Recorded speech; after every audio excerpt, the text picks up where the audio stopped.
pinagdasal mo talaga na magkaroon ka ng isang Daniel Padilla sa buhay mo? Opo, dati mga 2 years ago. Pero consistent po ako magdasal nun. Pero hindi po talaga like parang mismong Daniel Padilla. Pinagdasal ko lang kasi madami na pong pinartner sa akin. Tapos bilang fan ng Kathniel, gusto ko yung may marating ako na may kasama din ako. Yung, may parang pagka-Daniel Padilla talaga. Sabi ko lang, Lord, hindi naman kailangan maging katulad niya. Pero yung makakatulong magdala sa akin, yung magtutulungan kaming dalawa. Yung as in strong na bond. Tapos, sinabi ko pa nga, Lord, kung hindi pa siya artista ngayon, sana okay siya, sana kumakain siya. Tapos sabi ko pa, Lord, Gusto ko yan. sabi ko, Lord, kung hindi pa po siya artista, Sana healthy siya. kung hindi pa po siya artista, mag-artista na siya para makilala ko na.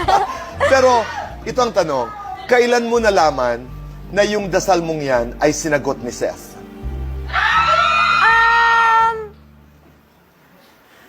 Dumiretso na ako, ha? Dalawa. Dumiretso na ako. Hindi na ako nagtanong kung sa palagay mo, ang kasagutan sa dasal na yon ay si Seth.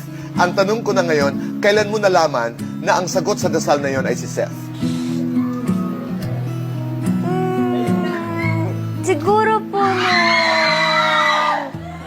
unang eksena po namin. Sa kadena? Opo. Kadenang ginto? Opo, kasi Take me to that first scene. nagulat po ako kay Seth kasi madami na po ako nakatrabaho na baguhan. Kasi medyo matagal na din po ako sa showbiz. Nung nakatrabaho ko siya, na-excite ako kasi gusto ko makita kung paano siya umarte. Kinilig ka? Mas na-excite po ako nung Kinilig una. ka? Wait lang kasi. Na-excite po ako kasi Okay. gusto kong makita ko paano siya umarte.